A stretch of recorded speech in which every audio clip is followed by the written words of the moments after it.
वैदिक सभ्यता। सिंधु सभ्यता के पतन के बाद जो नवीन संस्कृति प्रकाश में आई उसके विषय में हमें संपूर्ण जानकारी वेदों से मिलती है। इसलिए इस काल को हम वैदिक काल अथवा वैदिक सभ्यता के नाम से जानते हैं।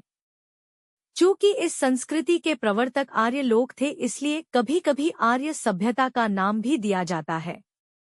यहाँ आर्य शब्द का अर्थ श्रेष्ठ, उदात्त, अभिजात्य, कुलीन, उत्कृष्ट, स्वतंत्र आदि है। यह काल 1500 ईपू से 600 ईपू तक अस्तित्व में रहा। वैदिक सभ्यता का नाम ऐसा इसलिए पड़ा कि वेद उस काल की जानकारी का प्रमुख स्रोत हैं। वेद 4 है: ऋग्वेद, सामवेद, अथर्ववेद और यजुर्वेद। इनमें से ऋग्वेद की रचना सबसे पहले हुई थी। ऋग्वेद में ही गायत्री मंत्र है जो सविता, सूर्य को समर्पित है। ऋग्वैदिक काल 1500 से 1000 ईपू। ऋग्वैदिक काल के अध्ययन के लिए 2 प्रकार के साक्ष्य उपलब्ध हैं: पुरातात्विक साक्ष्य, साहित्यिक साक्ष्य। पुरातात्विक साक्ष्य, इसके अंतर्गत निम्नलिखित साक्ष्य उपलब्ध प्राप्त हुए हैं। चित्रित धूसर मृदभांड, खुदाई में हरियाणा के पास भगवानपुरा में मिले 13 कमरों वाला मकान तथा पंजाब में भी प्राप्त 3 ऐसे स्थल जिनका संबंध ऋग्वैदिक काल से जोड़ा जाता है। बोगाजकोई अभिलेख बटा मितलपी अभिलेख 1400 ईपू। इस लेख में हित्ती राजा शुभविलुलियुम और मित्तान्नी राजा मत्युआजा के मध्य हुई संधि के साक्षी के रूप में वैदिक देवता इंद्र, मित्र, वरुण और नासत्य का उल्लेख है। साहित्यिक साक्ष्य, ऋग्वेद में 10 मंडल एवं 1028 मंडल सूक्त है। पहला एवं 10वां मंडल बाद में जोड़ा गया है, जबकि दूसरा से 7वां मंडल पुराना है। प्रशासनिक इकाई, प्रशासन की सबसे छोटी इकाई कुल थी। एक कुल में एक घर में एक छत के नीचे रहने वाले लोग शामिल थे। एक ग्राम कई कुलों से मिलकर बना होता था। ग्रामों का संगठन विश कहलाता था और विशों का संगठन जन। कई जन मिलकर राष्ट्र बनाते थे। ऋग्वैदिक भारत का राजनीतिक ढांचा आरोही क्रम में कुल, ग्राम, विशेष, जन, राष्ट्र, धर्म। ऋग्वैदिक काल में प्राकृतिक शक्तियों की ही पूजा की जाती थी और कर्मकांडों की प्रमुखता नहीं थी। ऋग्वैदिक काल धर्म की अन्य विशेषताएं कृत्या, निरति, यातुधान, ससरप्री आदि के रूप में अपकरी शक्तियों अर्थात भूत प्रेत, राजसों, पिशाच एवं अप्सराओं का जिक्र दिखाई पड़ता है। आर्थिक जीवन, वैदिक आर्यों ने पशुपालन को ही अपना मुख्य व्यवसाय बनाया था। ऋग्वैदिक सभ्यता ग्रामीण सभ्यता थी।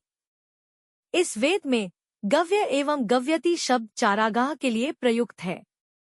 इस काल में गाय का प्रयोग मुद्रा के रूप में भी होता था। अवी, भेड़, अजा, बकरी का ऋग्वेद में अनेक बार जिक्र हुआ है। हाथी, बाघ, बतख, गिद्ध से आर्य लोग अपरिचित थे। धनी व्यक्ति को गोपत कहा गया था। राजा को गोपति कहा जाता था। युद्ध के लिए गविष्ठ, गेसु, गव्य और गम्य शब्द प्रचलित थे। समय की माप के लिए गोधुल शब्द का प्रयोग किया जाता था। दूरी का मान के लिए गव्यतु। न्याय व्यवस्था, न्याय व्यवस्था धर्म पर आधारित होती थी। राजा कानूनी सलाहकारों तथा पुरोहित की सहायता से न्याय करता था। चोरी, डकैती, राहजनी आदि अनेक अपराधों का उल्लेख मिलता है। इसमें पशुओं की चोरी सबसे अधिक होती थी, जिसे पणी लोग करते थे। पुत्र प्राप्ति हेतु देवताओं से कामना की जाती थी और परिवार संयुक्त होता था। उत्तर वैदिक काल, उत्तर वैदिक काल 1000 से 600 ईपू।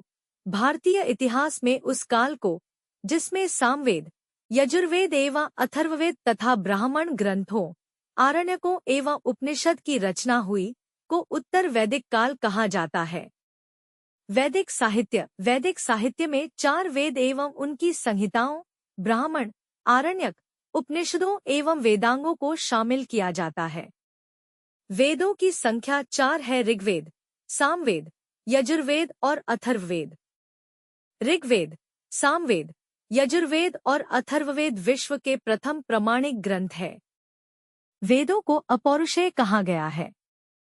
गुरु द्वारा शिष्यों को मौखिक रूप से कंठस्थ कराने के कारण वेदों को श्रुति की संज्ञा दी गई है। ऋग्वेद देवताओं की स्तुति से संबंधित रचनाओं का संग्रह है। यह 10 मंडलों में विभक्त है। इसमें 2 से 7 तक के मंडल प्राचीनतम माने जाते हैं।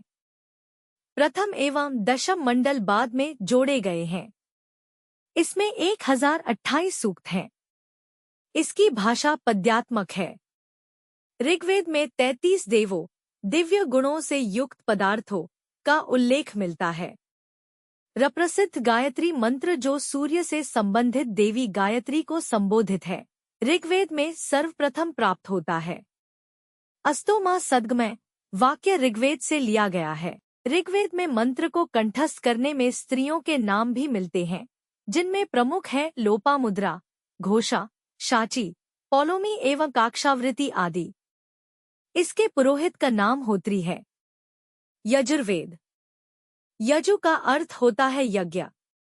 यजुर्वेद वेद में यज्ञ की विधियों का वर्णन किया गया है। इसमें मंत्रों का संकलन अनुष्ठानिक यज्ञ के समय सस्तर पाठ करने के उद्देश्य से किया गया है। इसमें मंत्रों के साथ साथ धार्मिक अनुष्ठानों का भी विवरण है, जिसे मंत्रोच्चारण के साथ संपादित किए जाने का विधान सुझाया गया है। यजुर्वेद की भाषा पद्यात्मक एवं गद्यात्मक दोनों है। यजुर्वेद की 2 शाखाएं हैं, कृष्ण यजुर्वेद तथा शुक्ल यजुर्वेद। कृष्ण यजुर्वेद की 4 शाखाएं हैं, मैत्रायणी संहिता, काठक संहिता, कपिंथल तथा संहिता। शुक्ल यजुर्वेद की 2 शाखाएं हैं, मध्यान्दीन तथा कण्व संहिता। यह 40 अध्याय में विभाजित है। इसी ग्रंथ में पहली बार राजसूय तथा वाजपेय जैसे 2 राजकीय समारोह का उल्लेख है। सामवेद की रचना ऋग्वेद में दिए गए मंत्रों को गाने योग्य बनाने हेतु की गई थी। इसमें 1810 छंद हैं, जिनमें 75 को छोड़कर शेष सभी ऋग्वेद में उल्लेखित हैं। सामवेद 3 शाखाओं में विभक्त है, कौथुम, राणायनीय और जैमिनीय। सामवेद को भारत की प्रथम संगीतात्मक पुस्तक होने का गौरव प्राप्त है। अथर्ववेद, इसमें प्रागैतिहासिक युग की मूलभूत मान्यताओं, परंपराओं का चित्रण है। अथर्ववेद 20 अध्यायों में संगठित है। इसमें 731 सूक्त एवं 6000 के लगभग मंत्र हैं। इसमें रोग तथा उसके निवारण के साधन के रूप में जानकारी दी गई है। अथर्ववेद की 2 शाखाएं हैं, शौनक और पिप्पलाद। ब्राह्मण, दिक् मंत्रों तथा संहिताओं को ब्रह्मा कहा गया है, वहीं ब्रह्मा का विस्तारित रूप को ब्राह्मण कहा गया है। पुरातन ब्राह्मण में ऐत्रेय, शतपथ, पंचविश, तैत्तिरीय आदि विशेष महत्वपूर्ण हैं। महर्षि याज्ञवल्क्य ने मंत्र सहित ब्राह्मण ग्रंथों की उपदेश आदित्य से प्राप्त किया है। संहिताओं के अंतर्गत कर्मकांड की जो विधि उपदिष्ट है, ब्राह्मण में उसी की सप्रमाण व्याख्या देखने को मिलता है। प्राचीन परंपरा में आश्रमानुरूप वेदों का पाठ करने की विधि थी। अतः ब्रह्मचारी ऋचाओं ही पाठ करते थे, गृहस्थ ब्राह्मणों का, वानप्रस्थ आरण्यकों और सन्यासी उपनिषदों का। गार्हस्थ्य धर्म का मन्नीय वेदभाग ही ब्राह्मण है। यह मुख्यतः गद्य शैली में उपदिष्ट है।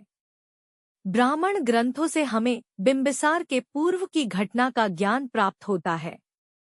सर्वाधिक परवर्ती ब्राह्मण गोपथ है। आरण्यक वेदों का वह भाग है जो गृहस्थाश्रम त्याग उपरांत वानप्रस्थ लोग जंगल में पाठ किया करते थे, इसी कारण आरण्यक नामकरण किया गया। इसका प्रमुख प्रतिपाद्य विषय रहस्यवाद, प्रतीकवाद, यज्ञ और पुरोहित दर्शन है। वर्तमान में 7 आरण्यक उपलब्ध हैं। सामवेद और अथर्ववेद का कोई आरण्यक स्पष्ट और भिन्न रूप में उपलब्ध नहीं है। उपनिषद प्राचीनतम दार्शनिक विचारों का संग्रह है। कुल उपनिषदों की संख्या 108 है। मुख्य रूप से शाश्वत आत्मा, ब्रह्मा, आत्मा परमात्मा के बीच संबंध तथा विश्व की उत्पत्ति से संबंधित रहस्यवादी सिद्धांतों का विवरण दिया गया है। सत्यमेव जयते मुंडकोपनिषद से लिया गया है। मैत्रायणी उपनिषद में त्रिमूर्ति और चारतु आश्रम सिद्धांत का उल्लेख है। वेदांग युगांतर में वैदिक अध्ययन के लिए 6 विधाओं, शाखाओं का जन्म हुआ जिन्हें वेदांग कहते हैं। वेदांग का शाब्दिक अर्थ है वेदों का अंग, तथापि इस साहित्य के पौरुषेय होने के कारण श्रुति साहित्य से पृथक ही गिना जाता है। वेदांग को स्मृति भी कहा जाता है क्योंकि यह मनुष्यों की कृति मानी जाती है। वेदांग सूत्र के रूप में है, इसमें कम शब्दों में अधिक तथ्य रखने का प्रयास किया गया है। वेदांग की संख्या 6 है।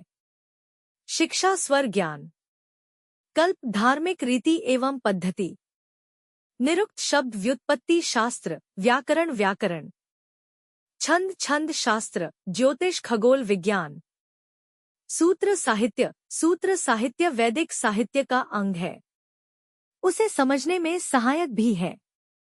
ब्रह्मा सूत्र भगवान विष्णु के अवतार भगवान श्रीवेद व्यास ने वेदांत पर यह परम गूढ़ ग्रंथ लिखा है।